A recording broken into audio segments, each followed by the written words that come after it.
자, 그럼 이제 좀 이게 풀어보셨어요? 주무셨어요? 네. 네.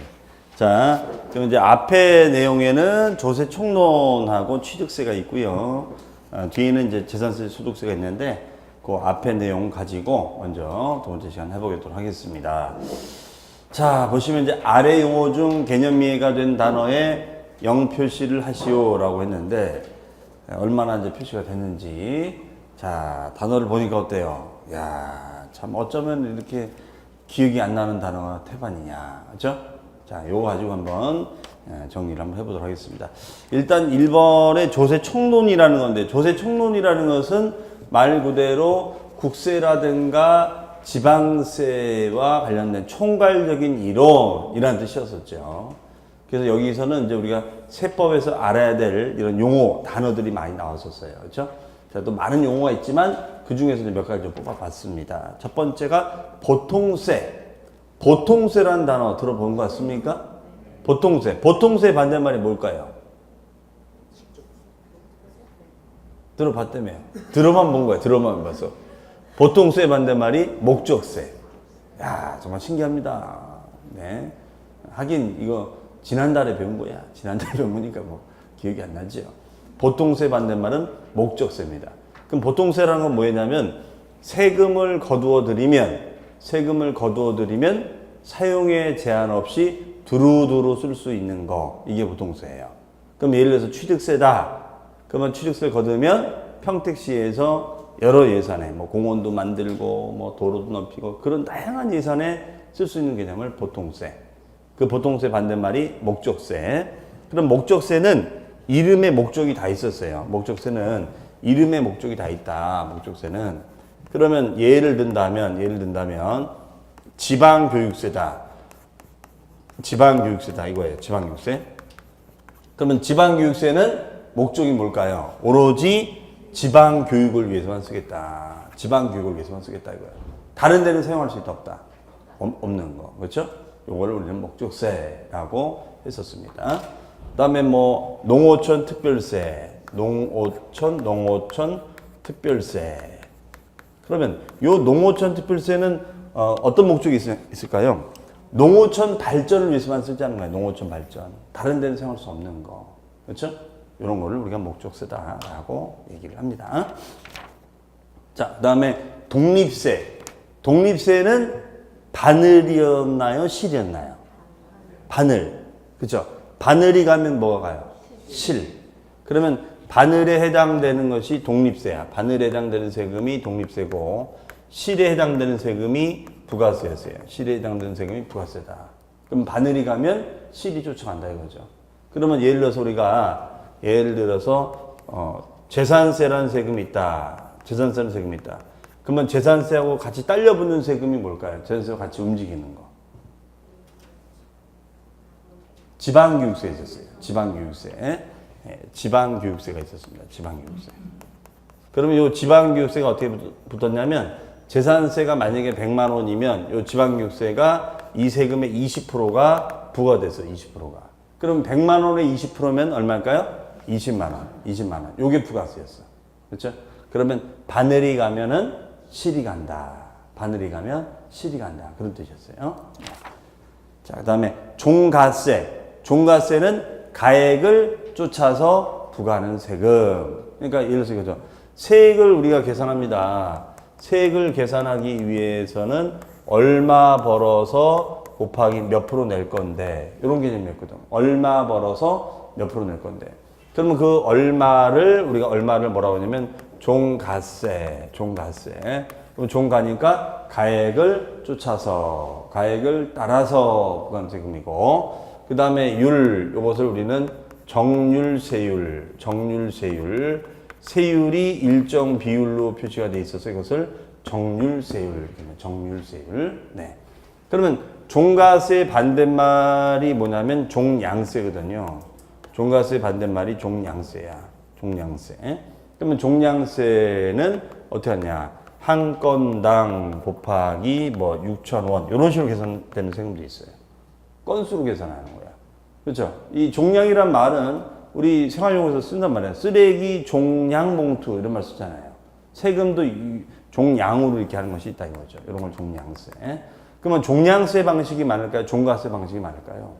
종가세가 많지 보통. 종가세 얼마에 몇 프로 이런 식이 많다는 거죠. 얼마에 몇 프로죠? 예? 그 다음에가 이제 4번에 과세표준. 과세표준 여기 과표죠. 여기 과표죠. 과세표준이 무슨 뜻이었죠? 과세할 수 있는 기준금액. 과세할 수 있는 기준금액. 여기 과표했었죠. 과세할 수 있는 기준금액. 자, 여기 과표했었다. 이렇게 썼어요. 그러면은 과세표준이 금액으로 표시가 되면 종가세, 수량이면 종량세. 그러면 취득세는 과표가 취득가액, 재산세는 과표가 재산가격, 양도소득세는 양도 차익에서 아까 뭐 장특공제 빼주고 기본공제 빼주면 과표 이런 것이 돼 있었죠. 자, 그런 걸 과표로 한다. 그 다음에 5번의 차등 비례세율. 자, 우리 세율 같은 경우에는 이런 것이 있었죠.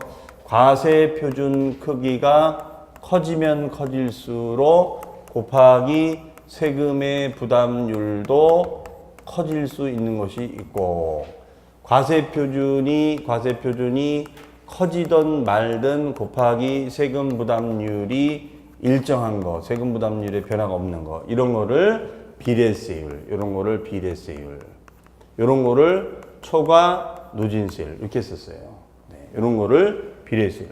과표가 커지든 말든 세율이 일정한 거, 이게 바로 비례세율. 그다음에 과표의 크기에 따라서 세율이 이렇게 움직여지는 것을 초과 누진세율, 초과 누진세율. 그러면 과표가 늘어나면 늘어날수록 세금도 늘어나고, 과표가 줄면 줄일수록 세금도 떨어지는 거, 이런 거를 뭐라고요? 초과 누진세율 이렇게 썼습니다. 초과 누진세율.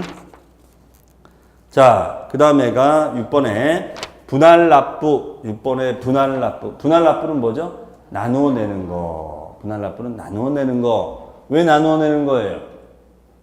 그거야 세금이 많으니까 나누어내는 거지. 500만 원 넘었어. 재산세가 500만 원 넘었어. 많다 이거죠. 재산세 500만 원 넘으면 엄청 많은 거죠. 5만 원도 아니고 500만 원 넘었는데. 그렇죠? 자, 이런 걸 분할납부. 물납은 무슨 뜻이었죠? 물납은? 그렇죠. 땅으로 내고 뭐 건물로 내는 거. 그렇죠? 예를 들어서 뭐 상속을 받았는데 아버지가 지제역에도 땅을 갖고 있고 안중에도 땅을 갖고 계시고 근데 땅밖에 없으세요. 실분들 그렇지 뭐. 그렇죠? 그러니까 물려준 게 그밖에 없는 거야. 근데 세금이 뭐 엄청 많이 난 거지. 그럼 도저히 현찰로 못 내니까 지제역에 있는 땅으로 냅니다. 그러면 눈물 나는 거지. 지제역을 땅으로 세금을 부동산 내버리면 어떻게 되는 거예요, 이게. 그렇잖아요. 그러니까 돌아가신 분이 또 어차피 돌아가시는 거 보험을 들어 놓으셨다면 보험금으로 처리해 보면 좋잖아. 근데 의외로 자산가분들이 보험을 안 들어 놓더라고요. 내가 왜 죽어? 그러고 돌아가셔요. 내가 왜 죽어? 이렇게 하고 돌아가신다니까. 심지어는 그 의사들이 더 보험을 안 들어요, 의사들이 자기 과신이. 내가 의사인데, 내가 그렇게 금방 죽겠어? 근데 금방 돌아가시더라고요. 뭐 의사라고 뭐 사람 목숨이라는 게 오히려 의사가 건강관리 더 안 해요. 중이 제 머리 깎는 거 봤어요? 그렇죠. 요즘 기술이 발달해서 가능하다고 하더라고요. 그렇죠. 속담이 무너지고 있는데, 그러니까 의사들이 자기를 더 안 챙겨요. 의사들은 특히 외과 의사들은 독주 많이 먹습니다. 뭐 왜 그러냐면은 바쁘니까 빨리 취해야 돼요. 그리고 맨날 보는 게 뭐야? 맨날 피를 보잖아요. 사람이 피를 보니까 독해지는 거야. 그렇죠? 그러니까 우리 부동산 이 공인 중에서는 얼마나 좋아. 맨날 우리가 보는 사람이 어떤 사람이야? 성공한 사람, 돈 있는 사람, 돈 벌고 싶은 사람만 만나잖아. 그러니까 이게 좀, 이렇게 좀 긍정적인 얘기가 유행하는데, 의사들은 뭐예요? 3개월밖에 못 사시겠습니다. 맨날 이런 얘기 하는 거잖아. 그렇죠? 다리가 어떻게 돼가지고, 제 다리는 어떻게 되는 거예요? 그 다리를 못 쓰게 됐습니다. 그렇죠? 그러니까 맨날 부정적인 얘기를 하는 거야. 검사라는 직업도 그래, 검사도 맨 사람 의심하는 거잖아. 당신은 사기쳤지? 응? 말해봐. 얼굴이 사기인데 얼굴이 사기야? 그렇죠? 그러니까 사람이 자기도 모르게 부정적으로. 그러니까 우병우 보세요. 맨 검찰에서 한 수십 년 있으니까 얼굴 자체가 아주 맹장하게 생겼잖아요. 이렇게 딱 봐도, 물론 엘리트 코스를 밟아서 그렇게 한 그런 것도 있겠지만, 사람 일 자체가 그런 거야. 의심하고, 뭘 취조하고, 그러니까. 직업에 따라서 사람 얼굴이 변한다고 그러잖아요. 그렇죠? 그런 부분에서 공인중개사는 뭐 상대방을 손님을 부자를 만들어 주려고 하는 거니까. 중개를 해주는데 손님이 가난해졌어 더. 그러면 안 되지. 그렇잖아요? 자, 그럼 문 닫아야죠. 자, 그 다음에 가산세, 가산금. 자, 가산세라는 것은 어떤 개념이었냐? 가산세. 그럼 여러분들 가산세란 말이 있고 가산금이라는 말이 있죠? 네, 가산세가 있고 가산금이 있다. 그러면 가산세가 먼저 발생할까요? 가산금이 먼저 발생할까요? 가산세. 그 다음에가 가산금. 헷갈리면 이렇게 하면 되지. 가산세 세, 가산금의 금, 세금이잖아. 그렇지? 그렇게 생각하면 되지. 그렇죠? 자, 그렇게 하면 헷갈리지 않겠지. 그러면 우리가 신고 납부 기한이 있어. 기한. 요 기한은 의무야. 의무. 언제까지 신고해 주세요. 언제까지 납부해 주세요. 이 의무죠. 이런 의무 기한을 지켜야 되는데 이런 기한을 이행하지 않는다. 그럼 플러스 알파로 가산세를 물어내야 돼. 그렇죠? 그러면 이때 우리가 신고 납부할 세금이 얼마 그 다음에 요때 세금이 얼마 그럼 요거를 붙여서 어떻게 되는 거예요? 고지서가 발부가 되는 거예요. 고지서. 그러면 고지서에 납기가 있겠죠? 주어진 납기가 있을 것이다. 그렇죠? 그러면 납기내 납부를 해줘야 되는 거죠? 납기내 납부해야 되는데 요 기간이 계속 미뤄져서 납부가 됐다. 이런 얘기예요. 그러면 요 기간 동안 연체가 되겠죠? 그러면 연체 이자를 물어야 돼. 연체 이자. 그러면 그 연체 이자를 뭐라고 한다? 가산금 이자가 붙는다. 그렇죠? 이게 가산세, 가산금이었었죠. 그러니까 이거는 연체를 막기 위해서 만든 거고, 가산세는 의무를 이행하지 않은 거에 대해서 추가로 세금을 더 내시오. 이게 가산세였죠. 그래서 가산세라는 말도 있었고, 가산금이라는 말도 있었다. 이렇게 했었어요. 그렇죠? 그러면 이때 가산금은 우리가 첫 번째, 일반 가산금이 있었고, 두 번째가 중가산금 제도가 있었어요. 그러면 일반 가산금은 단 하루라도 밀리면 내는 이자가 일반 가산금이야. 그렇죠? 하루라도 밀리면 요 납기가 있었는데 하루만 밀려도 이자를 더 내라 이거예요. 그러면 요때는 이자가 체납된 세금의 3%의 이자를 물렸었어요. 3% 이자. 그 다음에 중가산금은 체납된 세금에 곱하기 1.2%의 이자를 물렸습니다. 1.2%. 그리고 곱하기 경과된 월수 이렇게 산정이 됐었다 이거죠. 그러면 기본 이자에다가 플러스 중가산금 이자를 추가로 더 내라. 그렇죠? 그럼 이자에 또 이자를 물리는 거죠? 이자에 또 이자를 물린다. 이런 거 있죠. 이것을 중가산금 이자 이렇게 썼습니다. 자, 그러면 됐고, 그 다음에 10번 납세의 성립. 납세의 성립이다. 납세무가 성립한다는 것은 납세무가 발생하는 거다. 그렇죠? 납세의 성립이라는 것은 납세무가 발생하는 거다. 이렇게 썼어요. 그러면 납세무가 발생하기 위해서는 과세 요건, 4가지의 과세 요건이 충족되는 거다. 과세 요건이 충족되는 것을 납세의 성립이라고 했었어요. 그러면 4가지의 과세 요건은 뭐냐면 누가 낼 거니 납세무자가 정해져야 돼. 납세무자가. 그러면 이 납세무자는 누가 되느냐? 개인이 되느냐?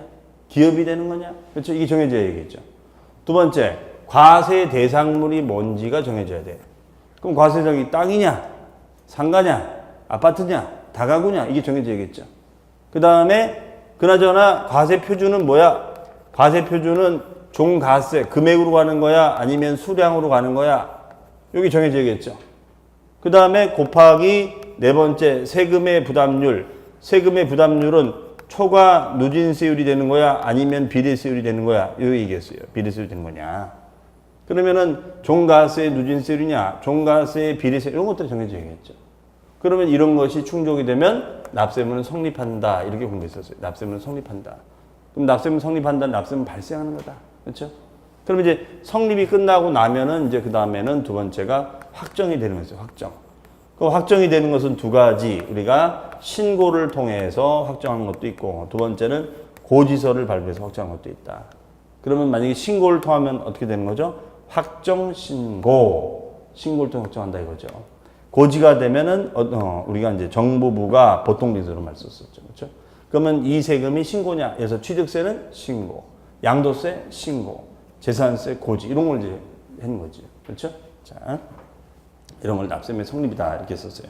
그다음에 11번 서류의 송달. 서류의 송달이라는 것은 자, 내가 어떤 민원 제기할 게 있어서 납세자인 민원인이 평택세무서에다가 우편 서류를 송달한다고 할까요? 제출한다고 할까요?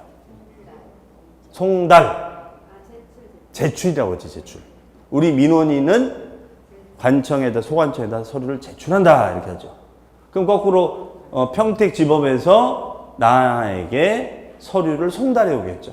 네, 송달서. 그러니까 송달서라고 하죠, 우리가. 그러니까 송달서는 그 보내는 주체가 과세관청이에요. 과세관청. 그러면 서류를 송달하는 방법이 있는데 그 서류를 송달하는 방법, 뭐 가장 많이 이제 일반적으로 하는 것이 우편이지 뭐, 우편. 그러면 이제 우편 송달을 이제 할 거예요. 우편으로 송달한다. 우편. 두 번째가 이제 뭐냐면 우리가 이제 교부 송달이 있어요. 교부 송달. 교부가 뭘까요? 교부라는 것은 이제 건네주는 거. 직접 가서 건네주는 거. 그러면 우리가 뭐 세금 계산서를 교부하였다. 그러면 세금 계산서를 직접 발행해 준 거예요. 네. 그 다음에 우편이나 교부를 했어. 근데 우편 보냈는데도 반송돼서 와. 그 다음에 직접 갔는데도 못 만났어. 그렇죠? 그러면 이제 어떻게 하냐. 공시합니다. 공시. 이것을 공시송달이에요. 공시송달.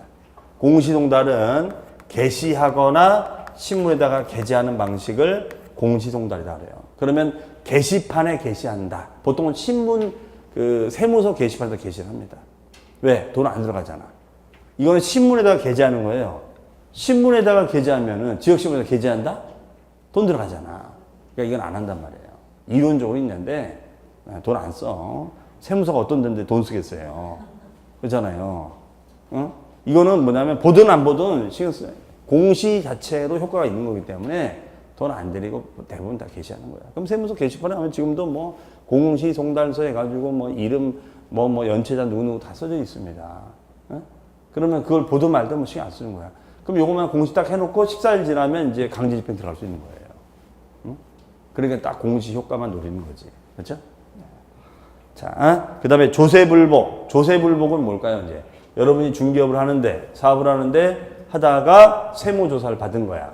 세무조사를 받았는데, 아무리 생각해봐도 억울해.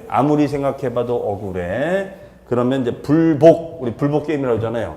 조세, 국세라든가 아니면 지방세를, 국세나 지방세를 불복할 수가 있어요. 불복. 그러면 불복하는 거니까 인정 못 하겠다 이런 얘기겠지. 그렇죠? 그러면 요 불복을 할 때는 여기에는 이제 이의 신청이 있어요. 이의 신청을 합니다. 그 다음에가 또 할 수 있는 게 심사청구를 할 수 있어요. 심사청구. 또는 심판청구를 합니다. 또는 심판청구를 합니다. 그러면 이의 신청했다가 심사청구 또는 심판청구야. 그러면 요 이의 신청은 임의 절차. 그럼 임의 절차라는 것은 뭐냐면 거쳐도 그만 안 거쳐도 그만이라는 거예요. 그러면 이거는 언제는 거치고 언제는 안 거치느냐? 이의 신청 경미한 뭐 금액이 한 뭐 몇백만 원밖에 안 되는 거예요. 그러면 이거는 이제 평택세무서에서 관리해. 근데 평택세무서에서 떨어진 이 사람한테 고전 세금이 30억이야. 그러니까 어디 뭐 기업 회장이 죽은 거지. 그러면 30억의 심리를 평택세무서장이 하기에는 버거운 거야. 잘못하면 난리 나는 거거든요. 그러니까 이거는 이의신청 안 거치고 바로 납세자가 중대한 사건은 심사나 심판으로 갈 수가 있어요. 그럼 이의신청을 거치면 어떻게 될까요? 1심, 2심이 되는 거고, 그렇죠? 또는 1심, 2심이 되는 거야. 근데 이의신청을 안 거치게 되면 어떻게 되는 거죠? 여기서 1심, 여기서 1심이 되는 거죠. 그렇죠? 그래서 우리가 1심 아니면 2심제로 되는 거예요. 그러면 여기서도 만약에 안 된다, 여기서도 안 되면 그 다음에는 이제 행정소송 갑니다. 행정소송은 저 양지동에 행정법원이 있거든요. 그 행정법원에다가 행정소송을 제기하면 돼요. 그럼 법원에서 다시 또 1심이 시작이 되는 거야. 그럼 이런 식으로 하면은 어떻게 될까요? 몇 년 후딱 가는 거야. 그렇죠? 그러면 이제 평택 중국인마을 다 완성 끝나는 거예요. 중국인마을 완성되고 나니까 이제 소송 끝났어. 그렇죠? 그렇죠? 그랬더니 어떻게 돼요? 망했어, 내가. 그러니까 소송하다 망한다는 게 그거예요. 우리 개인이. 왜? 너무 시간 많이 끄니까. 그러니까 뭐 어떤 데는 막 5년, 7년씩 걸리잖아요. 그러니까 지금 박근혜 대통령 전략이 뭐야? 일단 시간 끌자 이거지. 그렇죠? 응? 변호사들이 뭐야? 돈 많이 받았을 거 아니에요. 6명 변호사 붙어가지고 쟁점 심리하고 그러면 뭐 하루 하고 또 가고 지금 횃불 집회 몇 회야? 10회차 하나 이제? 하여튼 네. 그래 한번 해봐라 이거지. 그럼 계속 하는 거야. 설마 횃불 집회 뭐 한 20번 하겠어? 뭐 이제 이런 거죠. 그러니까 결론적으로 이 소송을 일부러 하는 경우도 많아요. 일부러 그냥 해가지고 계속 시간 끌게 하는 거지. 뭐. 1심, 2심 하면 또 1심에 쳤어. 그러면 또 2심에 소송을 또 졌어. 그러면 또 해. 어차피 가진 게 돈밖에 없는데. 뭐. 그렇잖아요, 이게. 그렇죠? 그러면 한 몇 년 후딱 지나가는 거야. 그러면 우리가 이 망각의 동물이에요. 그렇죠? 이게. 사람이 아무리 이렇게 믿고 뭐 하고 뭐 하더라도 시간이 지나면 그 마음이 옅어져요. 그죠? 에휴, 그래, 그냥, 에휴. 그러니까 우리가 소송 가면 골치 아픈 거야, 이게. 그래서. 그죠? 그러니까 되도록이면 소송 안 가는 게 좋다. 이거죠. 그러니까 민사상에 문제가 생기면 판사들은 자꾸 조정만 시키려고 그래. 예? 근데 조정만 시키는데 우리가 생각할 때는 나는 너무 억울하고 나는 100이고 쟤는 0이야. 그러면 100대 빵으로 이겨야 되잖아요. 여러분들 자동차, 제가 보면은 이 자동차 소가 똑같아. 나는 잘못한 게 없어. 잘못한 게 없는데 사고 나면 나도 책임이 있어요, 없어요? 있죠. 절대 100대 빵 안 주죠. 네. 뭐 쌍방과시에서 8대2. 진짜 내가 없어도 8대2, 7대3이야. 아니, 진짜 근데 제가 후배 차를 타고 가는데 후배가 변호사 사무장이야. 딱 자기 차를 딱 하고 딱 가려고 하는데 뒤에서 딱 받은 거야. 근데도 그게 100대 빵이 안 나오더라고. 안 나오는 거야, 이게.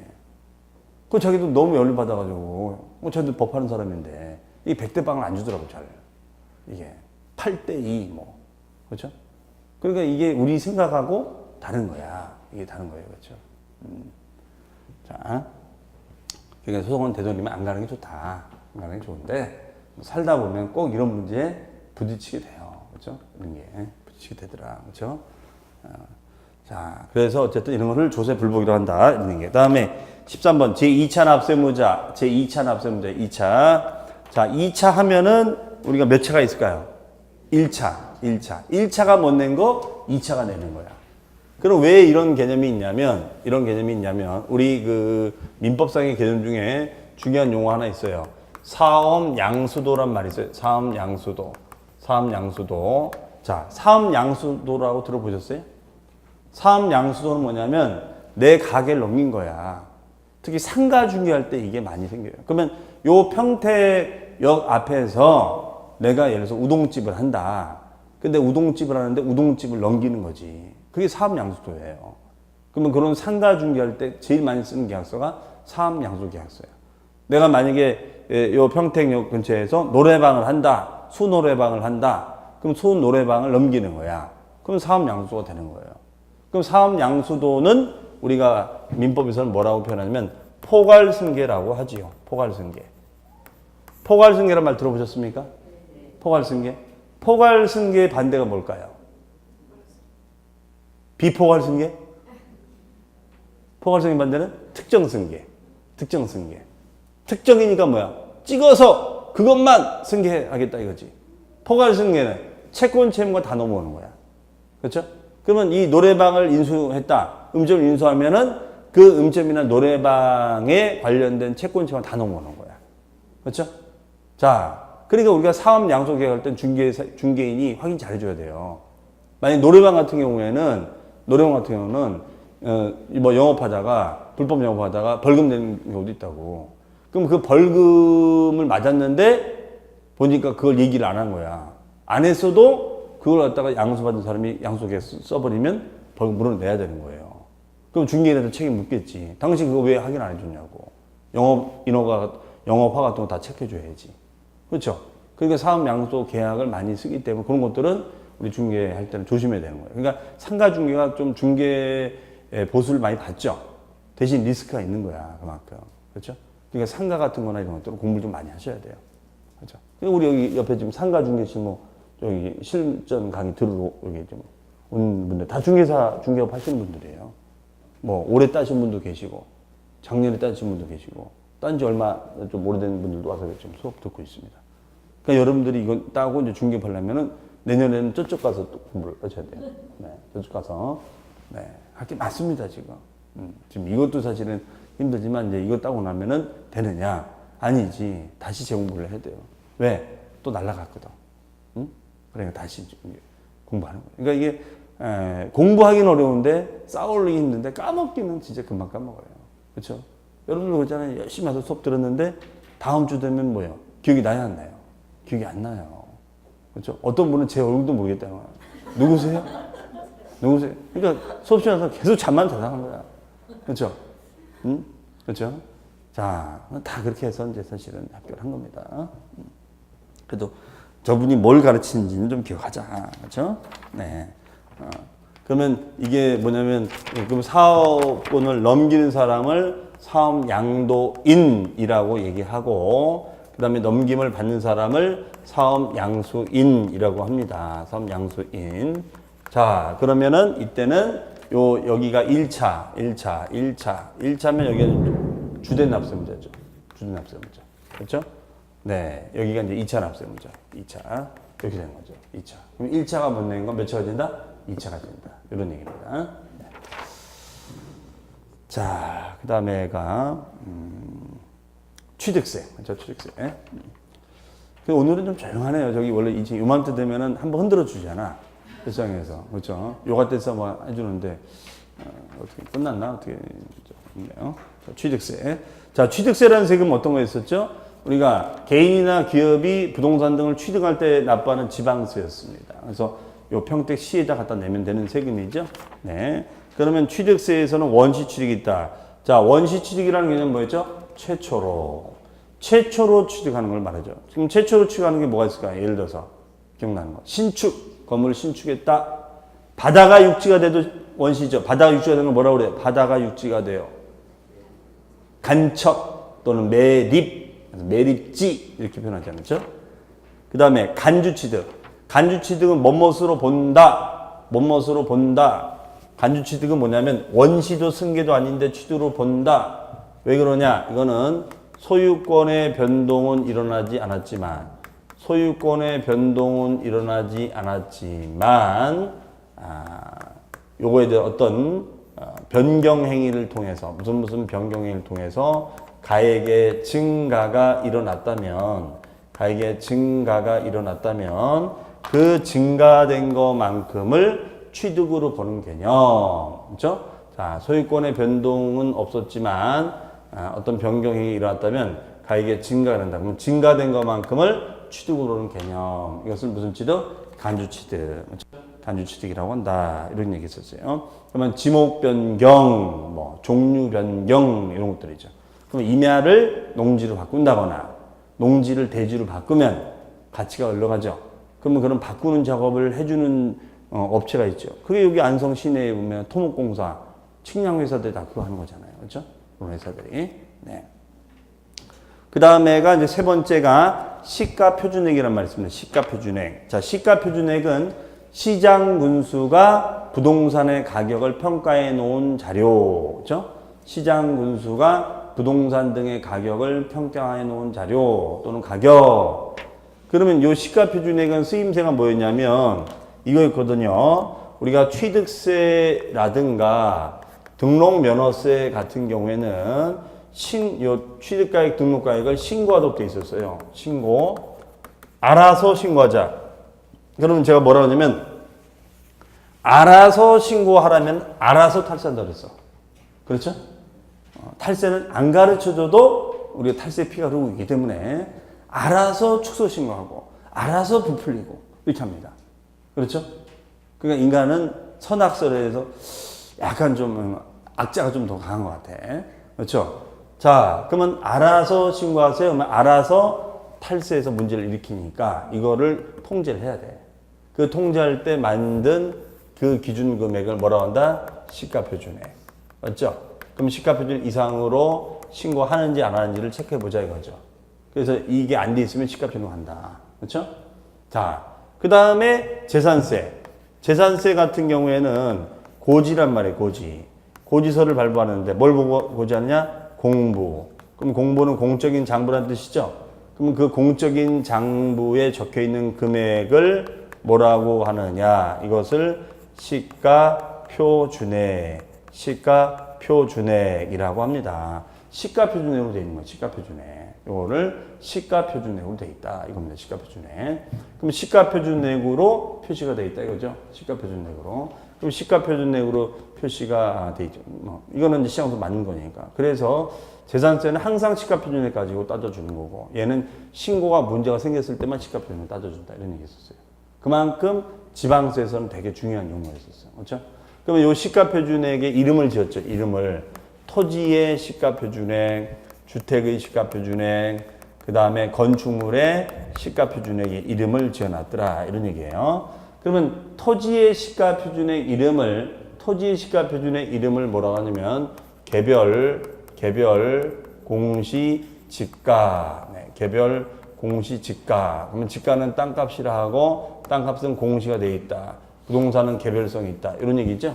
이것을 개별 공시지가. 그 다음에 주택은 둘로 쪼개집니다. 단독주택과 두 번째 공동주택으로 나누어진다. 이런 얘기 있어요. 단독과 공동주택 가격. 네. 그러면 단독은 우리가 개별주택 가격을 말한다. 개별주택 가액을 단독주택이라 하는 것이고, 공동은 아파트 등을 우리가 공동주택 가격이라고 한다. 이런 얘기죠. 그렇죠? 그럼 요거를 조회를 해가지고 하면 되는 거야. 그다음에 건축물 같은 경우는 건축물의 신축가액에다가 곱하기 지수등을 곱해주면은 우리가 된다. 그럼 가격의 변화가 있을 수 있다는 거죠. 네. 그래서 토지는 공시지가, 개별 공시지가, 그다음에 단독은 개별주택가액, 아파트는 공동주택가액, 건축물은 신축가 지수등을 곱해준다. 그래서 가격을 따져주자 이런 얘기 했어요. 그렇죠? 그래서 가격을 따져줍시다. 이걸 뭐라 한다? 시가표준액. 그렇죠? 시가표준액 이렇게 썼어요. 시가표준액. 네. 자, 그 다음에 사실상 취득가액. 사실상 취득가액은 취득가액이 확인되는 거야. 사실상 취득가액의 뜻은 객관적으로 취득가격이 확인되는 금액. 이것을 사실상 취득가액. 예를 든다면 객관적으로 취득가액을 알 수 있게 되는 경우가 뭐냐면, 예를 들어서 외국으로부터 물건을 수입합니다. 외국으로부터. 그럼 외국으로부터 물건을 수입하면 수입 가격이 나와 있어요, 안 나와 있어요? 나와 있죠? 나와 있어요. 그렇죠? 네. 자, 그다음에 뭐 경매. 이거 지금 경매. 그렇죠? 그러면 이런 평택 같은 데나 이런 데들은 그 경매 물건이 많이 나와야 안 나와요? 나오긴 나오는데 많이는 안 나오죠? 많이 나와요? 요즘 많이 나와요? 없어요? 이게 동평택, 서평택 나눠지나 보네, 이게? 네. 건이 좀 있어요? 예. 서로 바라보는 건이 좀 틀린가 보네. 어쨌든, 이런 걸 개별성이라는 거야. 서로 시각이 다르잖아. 이런 걸 개별성이라는 거야. 맞죠? 자, 그러면은, 어쨌든, 경매로 한다. 그죠? 경매. 그럼 경매 가격이 나와 있어요? 안 나와 있어요? 나와 있죠. 경매가격이 나와 있지. 집행관한테 가서 잉크하면 집행관이 내 것만 봐줘? 그렇죠? 집행관이 찾아보지 않아요. 아줌마 눈이 어디 아프세요? 왜 그래, 왜? 그게 아니라 이거. 그렇죠? 안 된다. 그냥 낙찰가로 한다 이거지. 그렇죠? 낙찰가로 한다. 응? 한 번은 이분이 퇴직을 앞두신 집행관이야. 집행관이 와서 강의를 들어온 거예요. 명함이 집행관이야. 응? 그럼 친하게 지내다니. 아유, 악수하고 사드리고, 그렇죠? 잘 지내고 봅시다. 그렇죠? 집행관 한 명 잘 알고 있으면 얼마나 도움이 되는 거야. 그렇죠? 자, 그다음에 표준세율. 세율은 이제 우리가 표준이 뭐였죠? 기본이 되는 세율, 기준이 되는 세율. 그러면 매매시 또는 뭐 상속시, 증여시 기본되는 세율을 표준세율이라고 했었습니다. 그 다음에 6번에 보시면 특례세율. 특례는 예외적으로 적용되는 세율. 이것을 특례라고 하죠. 특례. 자, 특례. 예를 들어서 간주취득 같은 거. 간주 취득은 정상적인 취득이 아니란 말이에요. 그렇죠? 그러니까 이건 특례세율이 있었어요. 그 다음에 중과세율. 중과는 규제할 목적으로 세율을 더 높게 받겠습니다. 라는 개념이 중과세율이 있었죠. 예를 들어서 우리가 뭐 이런 게 있죠. 사치성 재산. 그럼 사치성 재산을 취득하는 거예요. 그럼 사치스러운 재산을 취득하면 규제해야죠. 그렇죠? 더 많이 내라 이거야. 그럼 사치성인지 아닌지는 이거 어떻게 구분한다고 그러냐면 내가 없는 건 다 사치성이야. 별장 있어요 없어요? 없죠. 골프장 있어요 없어요? 없죠. 골프 칠 수 있지만 골프장 없잖아요. 고급 오락장, 카지노장 없잖아요. 카지노. 나이트클럽 없잖아요. 그렇죠? 고급 선박, 요트 추워 죽겠는데 무슨 요트야. 그렇죠? 네. 그다음에 고급 주택, 청평의 대저택, 응? 모 연예인이 3,600평의 대저택 그런 거 없잖아요. 이게. 그렇죠? 자, 그러니까 많이 받아야 돼, 안 받아야 돼? 많이 받아야지. 그렇죠? 그 다음에 8번에 보시면 면세점이라는 것은 세금이 면제되는 기준점, 이것을 뭐라고요? 면세점이라고 합니다. 그러면 취득세에서는 면세점이 뭐냐면 취득가액이 50만 원 이하가 되는 경우에는 아예 취득세를 안 받아. 그렇죠? 성격이 쿨한 건지 몰라도 취득금액이 50만 원 이하면 아예 건드리질 않겠다. 이런 것을 면세점이다. 그렇죠? 면세점. 자, 그러면 이 면세점 비슷한 말이 있어요. 우리가 세액계산은 과세표준에다가 곱하기 세금의 부담률은 세금이에요. 그러면 요 과세표준 금액이 일정 금액 밑으로 떨어지면 세금을 내지 마세요. 라는 제도를 면세점이라고 그래요. 면세점. 그럼 면세점은 세금이 면제되는 기준점, 이걸 면세점이라고 그래요.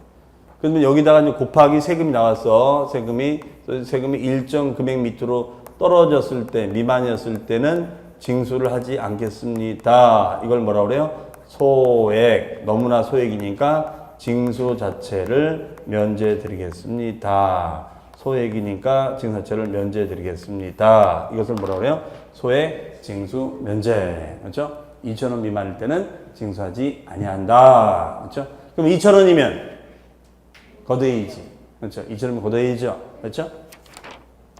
자, 그 다음에 3번에 등록면허세. 등록면허세라는 것은 홍길동 명의로 등록하거나 면허를 득했을 때 납부하는 세금을 뭐라 한다? 등록면허세.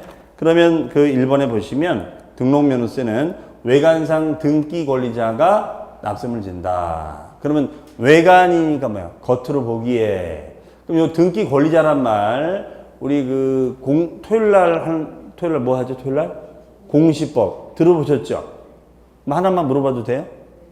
지난 토요일날 들은 거니까 금방 맞출 수 있을 거야. 그럼 우리가 매매 계약을 했어. 그럼 매매 계약을 하면 외관상 등기 권리자가 매도인이에요, 매수인이에요? 매수인이 권리자죠. 매도인은 그럼 뭐라고 그래? 매도인은 등기 의무자. 그렇죠? 등기를 넘겨줄 의무가 있는 자. 대신 매도인은 어떤 권리가 있어요? 매수청권. 그렇죠? 돈 받을 권리가 있다 이거지. 왜 돈 안 주느냐? 그럼 매수인은 등기를 넘겨받을 권리가 있고 대금을 지급할 의무가 있는 거지요. 그렇죠? 그러면은 우리 이 등록면서 누가 내려요? 외관상 공부에 표시가 되어 있는 등기 권리자가 내라 이런 얘기야. 말 됩니까? 네. 그러면 여러분 토요일 날 배우는 공시법 내용이 여기 또 써먹잖아.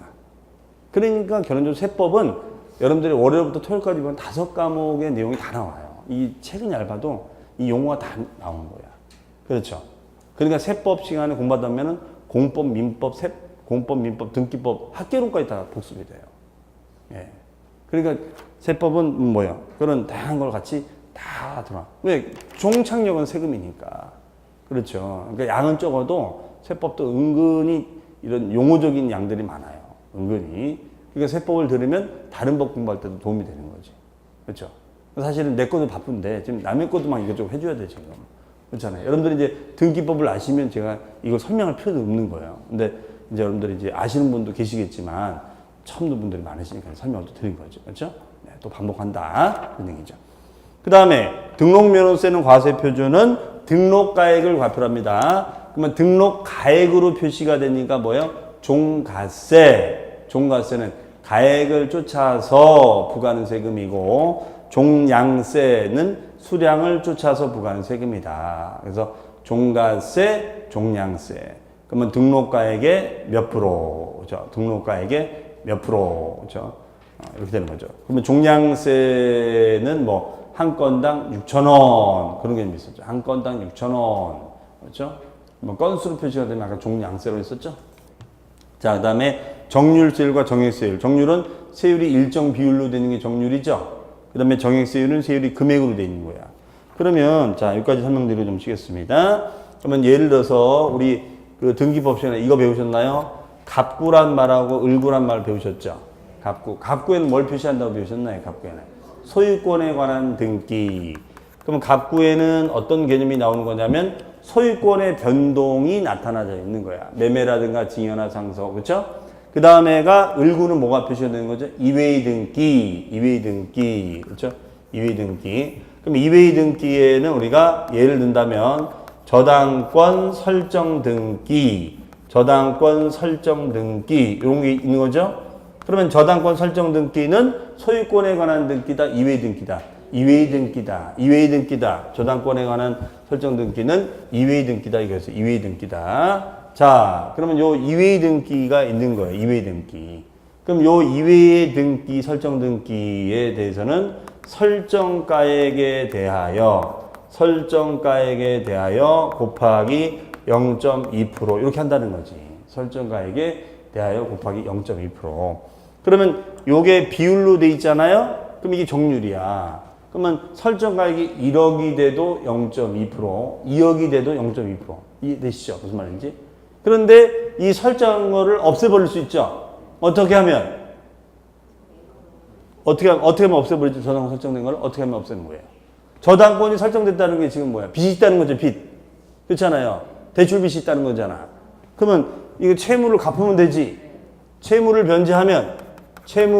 변제하게 되면은 결과적으로 어떻게 되는 거예요? 저당권 설정된 것은 사라지는 거죠. 없애는 거죠. 없애는 걸 뭐라 그래요? 말소. 그걸 말소 등기. 맞아요? 말소 등기. 그러면 말소 등기 한 건당 곱하기 얼마? 6,000원. 그렇죠? 그러면 건으로 표시가 되니까 뭐라 그래요? 종량세. 원으로 표시가 되니까 뭐라 그래요? 정액세율. 세율이 일정 금액으로 표시가 되어 있으니까 정액세율을 이렇게 한다는 것이지. 이해되시죠? 그렇죠? 자, 이렇게 예를 생각하시면 되겠죠. 그러니까 설정에도 세금을 받고 말소에도 받는다. 이런 개념이죠. 그렇죠? 자, 그럼 여러분들 이제 여기 쭉 다 들어보셨는데 이 중에서 이제 내가 한번 다시 들어보니까 무슨 말인지 알겠다 하는 것도 있고 그래도 잘 모르겠다. 모르는 건 체크해놔야지. 그럼 내가 2달 동안 배운 것 중에 이 단어를 특히 모른다는 거야. 그러면 그거는 이제 내년에 이제 들을 때 잘 들어놓으셔야겠죠. 아셨죠? 자, 그럼 잠시 쉬었다가 또 뒷페이지가 할 거니까 뒷페이지도 한번 체크해 보세요. 아는 단어, 모르는 단어. 아셨죠? 네. 자, 그러면 잠시 쉬었다가 또 하겠습니다.